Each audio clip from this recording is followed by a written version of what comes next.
Hello again. Going to be talking to you now about the Warlock class and just some useful information from them from character creation, subclass, level up choices, just kind of overall gameplay of a Warlock. A Warlock really is a magic user that gets their abilities from a patron, and their primary attribute is charisma. They have proficiency in wisdom and charisma saving throws. Their hit die is a d8, and um, they are proficient in simple weapons and light armor.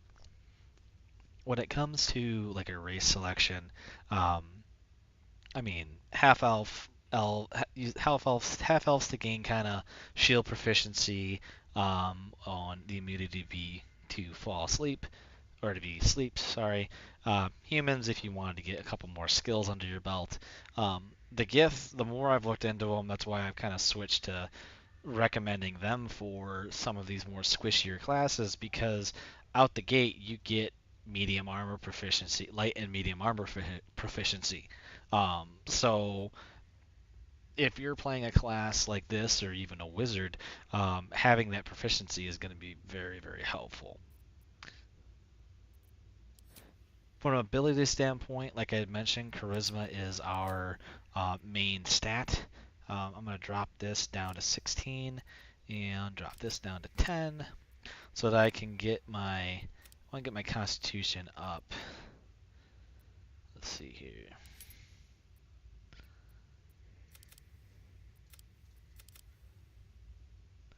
There we go. Something like this I think would work because you get you get high charisma, you get high constitution. You're able to take some hits, and you have some good charisma for your um, just your spells and everything else. You could always pick um, to have 17 charisma and drop your constitution or intelligence scores, but this kind of well rounds you. And if you were to pick like a gnome, for example, if you're concerned about like your spell save proficiency in intelligence and wisdom, they'd help with that. And I mentioned it before, but there's also items you can get in the game that make your intelligence like 17 at all times. So there's ways to kind of help those lower leveled abilities. From a skill perspective, intimidation and perception, I believe, would be some good things to pull. Like I said, you're going to have high uh, charisma, so that's always something to think about while you're doing this. At level 1, we get to pick our subclass, and there's three to choose from. There's the Fiend, the Great Old One, and Archfey. Um, the Fiend, think of it as like a um, kind of like a devil in a way. So like you're either gonna get like a demon or a devil kind of concept. The Great Old One is just the old It's like the far realms, Fey realms, those kind of things. And Archfey is basically that you get your powers. Your patron is a lord or lady of the Fey. Um, Fiends, you at level 1 you gain this thing called you get the well one you get doodly doodly doo helps if I go to the right one. You get Armor of Agathis, so that allows you to gain 5 temporary HP and deal 5 cold damage to any thing that hits you. You also gain Arms of Hadar, these spells. You can actually, I think you can change these spells, but those are some pretty good, powerful spells to choose from. From a cantrip perspective, we gain Eldritch Blast. I'd recommend keeping Eldritch Blast with you, just because to me, it's kind of a staple of this subclass. Um, as a fiend, your subclass ability you get in the Dark One's Blessing, which is when you reduce a target to 0 HP, you gain a charisma you gain temporary HP equal to your charisma modifier and your warlock level. So as long as you kill something, you gain, in this case currently, for me, 4 temporary HP because I have a I'm a level 1 Warlock, and I have +3 to my Charisma. At level 6 in the subclass, you get to call upon your patron to add 1d10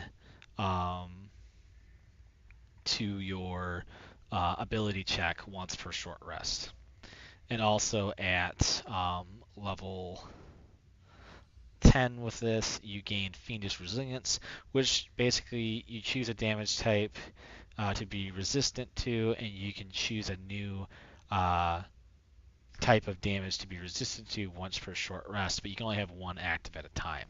So really what you're gaining is you get some temporary HP by when you kill something, so you can live a little bit longer, and you have the ability to once per short rest get a D10 added to your skill check roll, or ability check roll, sorry, and then later on you get some damage resistances.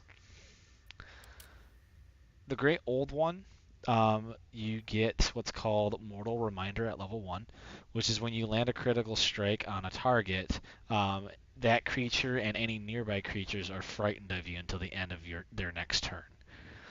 You also gain a select group of spells here, so like they change it around, so you get Dissonant Whispers and Tasha's Hideous Laughter. I'd always recommend Arms of Hadar. It is crazy how powerful to me that spell is. Hellish Rebuke is always good too, because you use your reaction to cast a spell. So whenever somebody attacks you, whatever, you can be like, hey, deal 2d10 worth of fire damage to them. At level 6, as a Great Old One, you gain Entropic Ward, which as a reaction, you can impose disadvantage on attack rolls against you. If the attack misses, you gain advantage on the next attack roll against that target for one turn. So basically, you turn things around of giving disadvantage to the person attacking you, but if their attack misses, then you gain advantage against them next time. At level 10, you gain Thought Shield, Psychic Resistance, and Psychic Reflection. Psychic Resistance, you basically gain resistance to psychic damage. And Psychic Reflection, when you take psychic damage from an attacker, they take the same amount as psychic damage. So if somebody hits you for 10 psychic damage, the thing that hits you is also going to take 10 psychic damage. Archfey, you gain at level 1 here Fey Presence, so you can charm or frighten nearby foes with just some Feywild magics. Basically, these things last for 2 turns, and it's a Wisdom saving throw against your spell DC. At level 6, you gain the ability that when you take damage, you are invisible, and you can your next turn use Misty Step once per short rest. So it's basically what happens, like once per short rest, you can have it to where when you take damage, you become invisible, and on your next turn, you can cast Misty Step and just kind of get out of danger. At level 10, you gain Beguiling Defense, basically meaning you can't be charmed. Little redundant for some of the races that you may pick, because there are some races that you just can't be charmed or you get advantage against being charmed. So this makes it where you can't be charmed at all. So I personally like the old what was it here? I like the Fiend because I'm able to get HP back every time I hit something.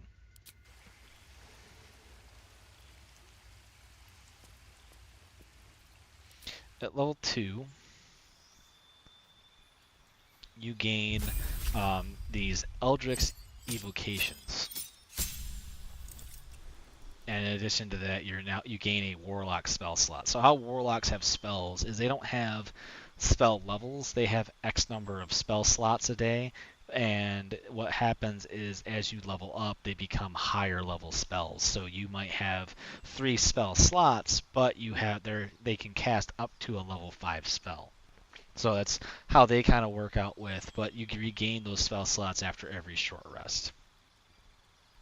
At level 2, you get to choose an Eldritch Evocation. The list is listed here, and at higher levels you get to choose more of these, and sometimes, or I should say, additional options are available. But I'm just going to go over the ones that we have here available to us at level 2, which is Agonizing Blast, which is when you cast Eldritch Blast, you add your Charisma modifier to the damage it deals, unless it's negative. I would think that if you're a Warlock, you're going to have high Charisma, so Agonizing Blast is always good to add that to your damage. Armor of Shadows lets you cast Mage Armor on yourself at will without using a spell slot. Basically, you can just cast it as many times as you want. It doesn't use a spell slot. You just will it to happen. That's how Warlock spell casting that's how they kind of keep the balance with the wizards and the sorcerers of the world. They're not as powerful as those would be, but you still have some cool abilities.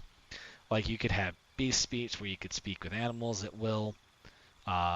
Beguiling Influence, to where you can gain proficiency in Deception and Persuasion. Devil's Sight, where you have 24 meters of dark vision, but also you see in not magical and non-magical darkness. Fiendish Vigor, where you can cast False Life on yourself to gain some temporary HP. Mask of Many Faces, you can cast Disguise Self at will.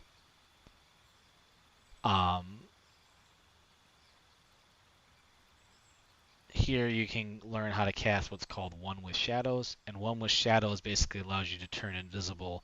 You can use this once per long rest. Repelling Blast lets you, when you hit a creature with Eldritch Blast, it has a chance to push that creature back. And then Thief of Five Fates, you can pick up to 3 creatures and basically cast the equivalent of Bane on them, where they receive a 1d4 penalty to attack rolls and saving throws. And you can use that once per long rest. I also get another spell, so I'm going to take Hellish Rebuke for right now. At level 3, this is kind of one of the other big choices you'll make as your Warlock. So we gain improved Warlock spell slots, so now I can cast level 2 spell slots. We get to pick a boon and gain another spell. And that spell are now level 2 spells. So as you can see, like, these are the spells I have access to. It's giving me the ability for level 2s and level 1s because that's what my spell slots are now at. And I like Scorching Ray myself, just because you get 3 rays that do 2d12 fire or 2d6 fire per damage. It's great. Also at this level you get to pick your pact, and each one kind of varies. Pact of the Chain is more, to me, here you get a Fey Spirit to kind of fight alongside. You kind of like Fey Familiar, but they're a little bit more powerful. You can be an animal, an imp, or a Kusat, however you pronounce that. Imps, honestly, are probably the best option. They do a good amount of damage. They have a lot of benefits to them and other abilities. Quite honestly, if you pick Pact of the Chain, I'd recommend picking Imp as your beast companion, if you will. If you're going more, you're going to be using your weapon, I would say Pact of Blade would be one to use. And the reason for that is you can turn your weapon into a pact weapon, which lets you just summon it at will. It binds you to this weapon. You are one with the weapon, and it's basically with you. You also get to use your charisma modifier instead of strength or dexterity for your weapon's damage. So in a previous video here about sorcerers, I had mentioned that you could multi-class into Warlock if you wanted to use weapons. So if you got to 3 levels in Warlock, you'd be able to pick Pact of the Blade and use your charisma modifier instead of your strength or dexterity for like a short sword, let's say.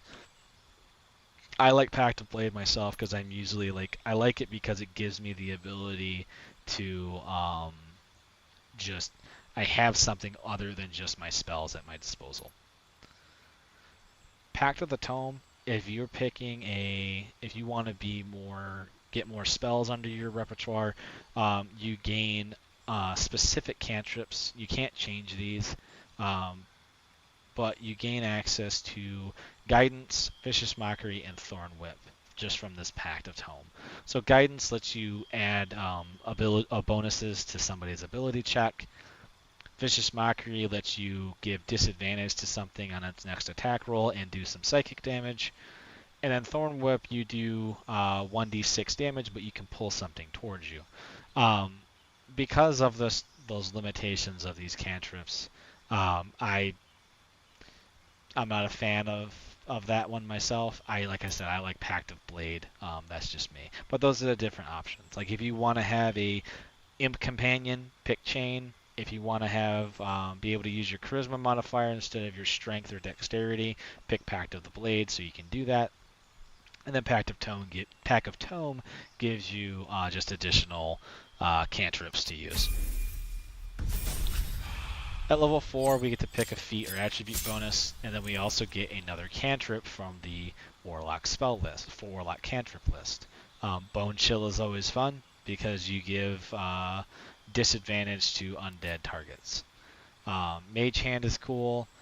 Poison Spray is one of the most damage dealing. It's the highest damage dealing cantrip in the game. It's really fun. It's really useful.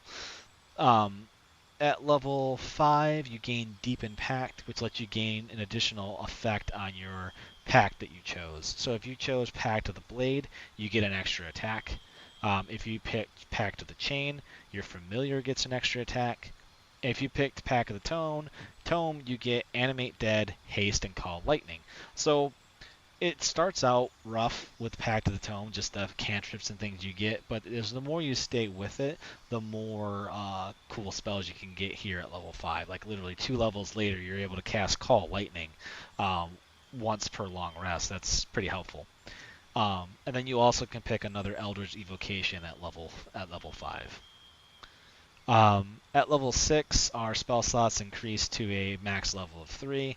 And at level 7, they become level 4 spell slots. Actually, I should say at level 5, they became level 3 spell slots. At level 7, they became 4. At level 8, you get to pick a feat or attribute bonus. At level 9, you get another Eldritch Evocation selection. Your spell slots are now a max level of 5. So it's going to be a level 5 spell. At level 10, you gain another cantrip from the Warlock spell list. At level 11, you gain Mystic Arcanum, which basically you select a 6th level spell you can cast once per long rest without spending a spell slot. There'll be a list that you can choose from and just kind of go from there. At level 12, you gain another invocation, giving you 6 total at this point. And you pick another Eldritch Evocation, and you can pick another feat or attribute increase. So really with Warlocks, like your big to do is level 3 up to level 3 level 1, where you pick your patron. Level 2 where you pick some of your Eldritch Evocations to start as. Level 3 picking your Pact of the Boon that you have, and basically if you want an extra attack, pick Blade. If you want more spells, pick Tome. There's a lot of different versatility a Warlock can have. What the nice thing about them is that they, like I said, their spell slots come back after a short rest. So I would recommend, just me, if you're looking for multi-classing, if you were to multi-class into a Paladin or a Paladin into a Warlock, you now have spell slots that you can use to smite every time you take a short rest. Very helpful, very destructive to things, and just very nice overall. You could also probably multi-class your Warlock into a Bard. I'm doing that currently in a D&D game I'm playing. It's been working out fairly well because now my Bard can cast things like Eldritch Blast. It has invocations. I have spell slots that I can just things that I can just cast at will because I'm a cool Warlock.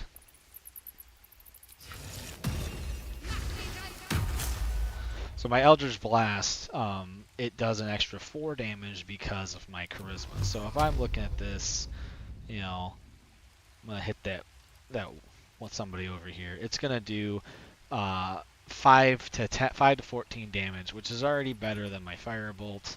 Um, this is a spell, but this is literally just, it's a cantrip. It's crazy how much damage this thing's about to do. Who has a higher chance? I'm gonna hit the little guy. So because of Agonizing Blast, I was able to shove him. And if let's try that again. I'm gonna move him. What's the date? Is there a spot where I can push him off a cliff? Sure, let's try. I'm gonna take my guy here. Wish to live in more interesting times. Do. Nothing to worry about here, buddy. I'm totally not gonna hurt you. You'll be perfectly fine. I'll just blast him again. He must have succeeded. Eldritch Blast again. Got a critical. I mean, you can shove people off cliffs with this thing. It's great. It's like a force push. I love it. So as long as you hit, you don't even have to like do too much damage. You just have to actually just hit them. Poison spray, like I said, it's only 1d12, but if things are failing their poison saves, they're going to keep taking poison damage over time. Arms of Hadar, I'm surrounded. I cast it. Everything around me just, they got screwed over. And like I said, by having this Eldritch Blast, I'm just able to kind of go and just do crazy things. If I give myself a weapon, and I say I want to make this my pack weapon, so now this thing is now my packed weapon. I believe it tells me so here on my list. If I use this in attack, it's going to add my charisma bonus to the damage because what I picked here. So let me help this person back up because I feel bad, doing crazy things.